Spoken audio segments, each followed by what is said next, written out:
సాధారణంగా ఏ మనిషైనా సరే తాను ఎల్లప్పుడూ సుఖ సంతోషాలతో, ఆయురారోగ్యాలతో, అష్టైశ్వర్యాలతో తులతూగుతూ ఉండాలని కోరుకుంటారు.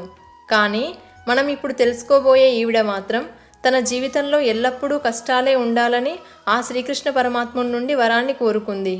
ఇలాంటి విచిత్ర కోరిక వెనుక ఉన్న ఆమె ఉద్దేశం ఏంటో ఈ వీడియోలో తెలుసుకుందాం. కాబట్టి వీడియోని ఎక్కడా స్కిప్ చేయకుండా చివరి వరకు చూడండి. ఇలాంటి మరిన్ని ఇన్ఫర్మేటివ్ వీడియోస్ని మీ కొరకు తెచ్చేందుకు మీ సపోర్టుగా జస్ట్ లైక్ చేయండి చాలు. ఇక ఏమాత్రం ఆలస్యం చేయకుండా టాపిక్లోకి వెళ్ళిపోదాం.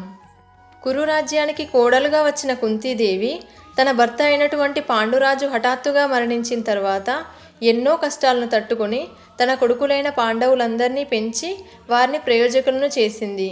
ఇటు శ్రీకృష్ణుడు తన మేనల్లుడు మాత్రమే కాకుండా అతను అందరి కష్టాలను తీర్చేవాడని, తన మాటలతో ఎదుటి వ్యక్తి మనసుకి ప్రశాంతతను చేకూర్చేవాడని కుంతీదేవికి బాగా తెలుసు.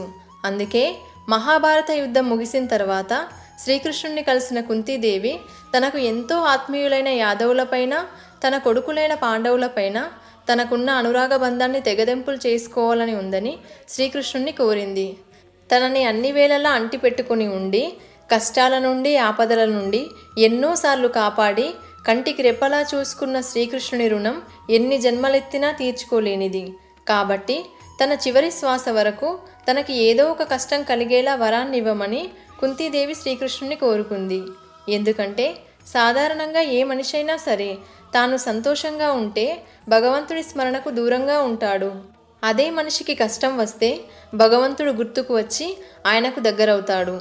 అందుకే తన ధ్యాస, మనసు ఎల్లప్పుడూ ఆ శ్రీకృష్ణుడి పాదపద్మాలపైనే ఉండాలని, అందుకే తనకు కష్టాల్ని వరంగా ఇవ్వమని కుంతీదేవి శ్రీకృష్ణుని కోరుకుంది. జై శ్రీకృష్ణ. కుంతీదేవి యొక్క ఈ కోరిక వెనుక ఉన్న ఉద్దేశంపై మీ అభిప్రాయాన్ని కమెంట్ చేయండి. వీడియో ఇన్ఫర్మేటివ్ అనిపిస్తే ఒక్క లైక్ చేయండి. మీ ఫ్రెండ్స్ అండ్ రిలేటివ్స్తో షేర్ చేయండి. మీ అభిప్రాయాలని, సజెషన్స్ని కమెంట్ ద్వారా తెలియజేయండి. మీరు చేసే లైక్ అండ్ కమెంట్ వల్ల ఈ వీడియో మీలాంటి ఇంకొంతమందికి సజెస్ట్ అవుతుంది. సో ఇలాంటి మరిన్ని ఇన్ఫర్మేటివ్ వీడియోస్ కోసం సుమక్క 369 ఛానల్ని సబ్స్క్రైబ్ చేయండి. వీడియోని చివరి వరకు చూసిన మీ అందరికీ థ్యాంక్ యూ. నెక్స్ట్ వీడియోతో మళ్ళీ కలుద్దాం.